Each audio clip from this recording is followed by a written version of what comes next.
الحمد لله رب العالمين والصلاة والسلام على رسوله الكريم أما بعد فأعوذ بالله من الشيطان الرجيم بسم الله الرحمن الرحيم وإنك لعلى خلق عظيم صدق الله العظيم. واجب الاحترام سامعین السلام علیکم ورحمۃ اللہ وبرکاتہ. سورہ قلم کی آیت نمبر 4 تلاوت کرنے کی سعادت حاصل کی ہے. اس آیت کا ترجمہ یوں ہے: اور بے شک آپ کو اخلاق عظیم پر فائز کیا گیا ہے. اللہ کا قول سچا ہے جو بڑی ہی عظمت والا ہے. عزیزان گرامی قدر، السلام علیکم ورحمۃ اللہ وبرکاتہ.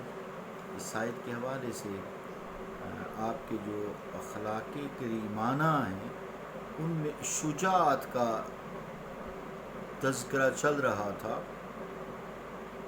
اور شجاعت کا مطلب ہوتا ہے غضب سے بھرا ہونا لیکن عقل کا باشعور ہونا، عقل کے ماتحت غضبناک ہونا. اگر عقل معاف ہوگی تو وہ ظلم ہو جائے گا.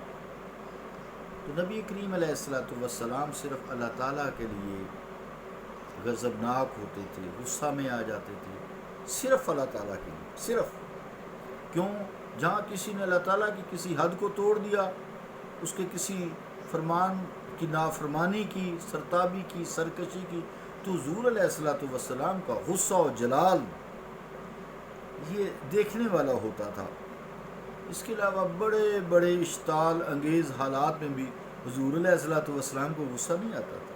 ذاتی طور پر آپ سے جتنی مرضی کوئی زیادتی کر جاتا، آپ رحمت ہی برسا دیتے، اس پر بھی غصہ ہی نہیں آتا تھا. تو حضرت ابن عمر رضی اللہ تعالیٰ عنہما فرماتے ہیں: ما رأیت اشع ولا انجد ولا اجود ولا ارضى ولا افضل من رسول اللہ صلی اللہ علیہ تعالی وآلہ وسلم. حدیث پاک ذرا دوبارہ فرما دیے، مجھے کچھ شک سا ہو گیا کہ لفظ زیادہ کم ہو گیا ہے. حضرت عمر فاروق رضی اللہ تعالی عنہ فرماتے ہیں: ما رأیت اشع ولا انجد ولا اجود ولا ارضى ولا افضل برسول اللہ صلی اللہ تعالی علیہ وآلہ وسلم. اب درست ہوئی حدیث پاک. شمائل ترمذی. ترجمہ کیا حدیث پاک کا؟ کہ میں نے رسول اللہ صلی اللہ علیہ وآلہ وسلم سے زیادہ کوئی شجاع نہ دیکھا، نہ بہادر دیکھا، نہ سخی دیکھا، اور نہ جلد راضی ہونے والا، اور نہ کسی کو کسی صفت میں بھی حضور سے برتر پایا. سبحان اللہ. عزیزان گرامی قدر، جنگ کے دوران جب جنگ شدت اختیار کر جاتی اور فرط غضب سے آنکھیں سرخ ہو جاتی تھی آپ صلی اللہ علیہ وآلہ وسلم کی، تو فرماتے ہیں کہ ہم سرکار دو عالم علیہ السلام کے دامن میں آ کر پناہ لیتے تھے. حضور صلی اللہ علیہ وآلہ وسلم سب سے زیادہ دشمن کے قریب ہوتے تھے. فرماتے ہیں میں نے حضور صلی اللہ علیہ وآلہ وسلم کو معرکہ بدر میں دیکھا کہ حضور دشمن کے سامنے چٹان بنے کھڑے ہیں اور ہم حضور کے قرب میں پناہ لیے ہوئے ہیں.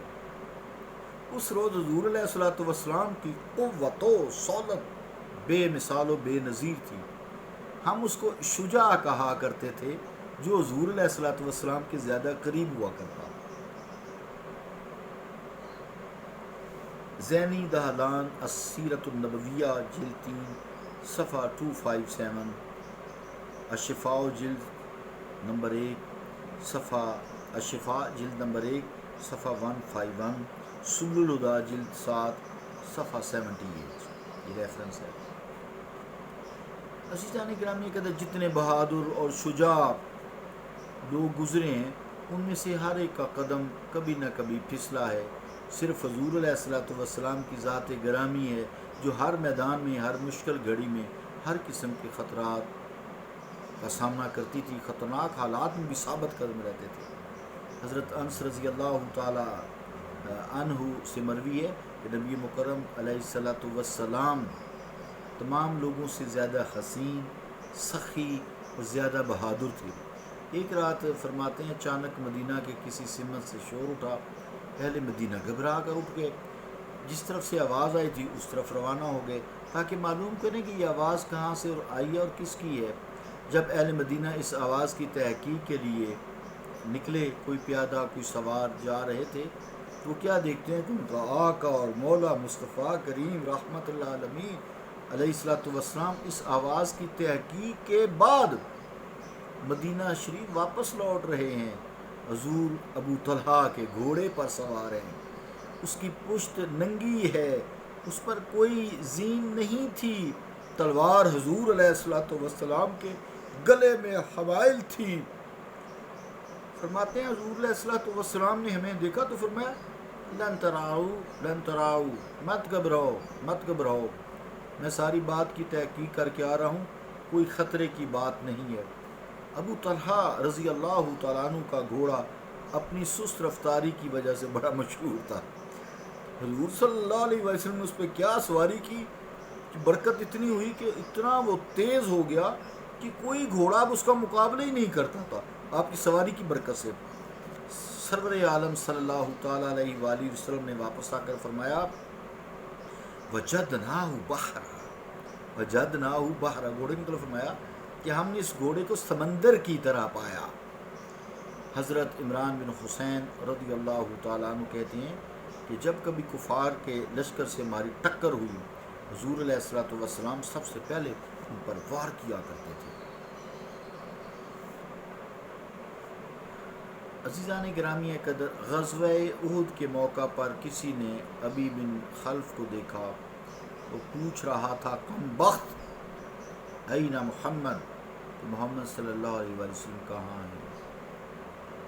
لا نجوت انجا، اگر وہ آج صحیح سلامت واپس چلے گئے تو میری بچنے کی کوئی صورت نہیں۔ جس روز اس نے اپنے بیٹے عبداللہ کا فدیہ ادا کر کے اسے رہا کروایا تھا، اس کم بخت نے اس دن محبوب رب العالمین علیہ الصلوۃ والسلام کو مخاطب کر کے کہا تھا، بدتمیز نے، اس نے کہا اور ڈینگ ماری، اندی فرس عالفها کل یوم فرتن من ذرۃ اقتلک علیہا، استغفر اللہ استغفر اللہ۔ یہ گستاخی کی ترجمہ کیا کہ اس احمق نے کہا میرے پاس بڑا طاقتور گھوڑا ہے، ہر روز میں اس کو 16 رطل مکئی کا دانہ کھلاتا ہوں، میں اس پر سوار ہو کر معاذ اللہ ثم معاذ اللہ آپ کو شہید کر دوں گا۔ اللہ تعالیٰ کے محبوب علیہ الصلوۃ والسلام نے اس دشمن اسلام کو جواب دیا، تم میں یہ جرت کہاں کہ میرا ذرا سا بھی تم نقصان کر سکو، البتہ اس روز میں تمہیں موت کے گھاٹ اتار دوں گا انشاءاللہ تعالی۔ تو جب غزوہ احد میں مارکہ کارزار گرم ہوا تو ابی خلف کم بخت ابی بن خلف یہ اپنا گھوڑا دوڑا کر حضور علیہ الصلوۃ والسلام پر حملہ کرنے کے لیے آگے بڑھا۔ صحابہ کرام اس کے آگے کھڑے ہو گئے اور گھوڑے کو روک لیا۔ جب نبی کریم علیہ الصلوۃ والسلام نے اپنے صحابہ کو دیکھا کہ وہ اس کا راستہ روکے کھڑے ہیں تو حضور صلی اللہ علیہ وسلم نے بلند آواز سے فرمایا، اے میرے صحابہ ہٹ جاؤ، اس کو میرے سامنے آنے دو، اس کو میرے سامنے آنے دو۔ صحابہ کرام سامنے سے ہٹ گئے۔ وہ گھوڑا دوڑاتا ہوا جب نزدیک آیا تو محبوب رب العالمین صلی اللہ علیہ وسلم نے حضرت حارث بن سما رضی اللہ عنہ سے چھوٹا نیزہ لیا اور اس پر بجلی کی سرعت سے حملہ کر دیا۔ وہ نیزہ اس کی گردن میں لگا، وہ لڑکھڑایا اور گھوڑے کی پشت سے زمین پر نیچے گرا، پھر دوڑ کر لشکر قریش میں گھسا اور شور مچا دیا، قاتلانی محمد، قاتلانی محمد، کہ مجھے محمد نے قتل کر دیا ہے، مجھے محمد نے قتل کر دیا ہے۔ اس کے دوست اس کو تسلی دے رہے تھے، اے ابی کم بخت، یہ بالکل معمولی زخم ہے، تم نے یوں ہی شور مچا رکھا ہے، چند دنوں میں زخم بھر جائے گا اور تم درست ہو جاؤ گے۔ وہ بولا ہم کو ضرب مجھے لگی ہے، اگر وہ تم لوگوں پر ساری ضرب جو مجھے لگی ہے بانٹ دی جائے تو کوئی بھی اس سے زندہ نہ بچے گا۔ کیا انہوں نے میرے بارے میں یہ نہیں فرمایا تھا انا اقتلوک انشاء اللہ؟ کیا انہوں نے میرے بارے میں یہ نہیں فرمایا تھا کہ میں نے اللہ نے چاہا تو تمہیں قتل کر دوں گا؟ باخدا اگر وہ مجھ پر نیزے کا وار کرنے کی بجائے اپنا لعاب دہن مبارک بھی ڈال دیتے تو یہی موت کا پیغام ہوتی، کیونکہ اس کم بخت کو یقین تھا، لیکن ایمان نہیں لاتے۔ اسے یقین تھا کہ زبان مصطفیٰ صلی اللہ علیہ وآلہ وسلم سے جو نکلتا ہے وہ تقدیر مبرم ہے، پکی ہے، موت ہے، وہ پوری ہو کر رہتی ہے، اس سے چھٹکارا نہیں ہے۔ جب یہ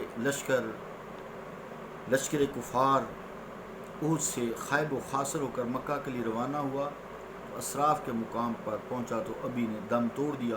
اس طرح سرکار دو عالم صلی اللہ تعالیٰ علیہ وآلہ وسلم کا فرمان ذی شان پورا ہوا، انا اقتلک انشاء اللہ، اللہ نے چاہا تو میں تجھے قتل کروں گا۔ صلی اللہ تعالیٰ علی رسول خیر خلقہ محمد وعلی آلہ وصحبہ اجمعین برحمتک یا رحمن۔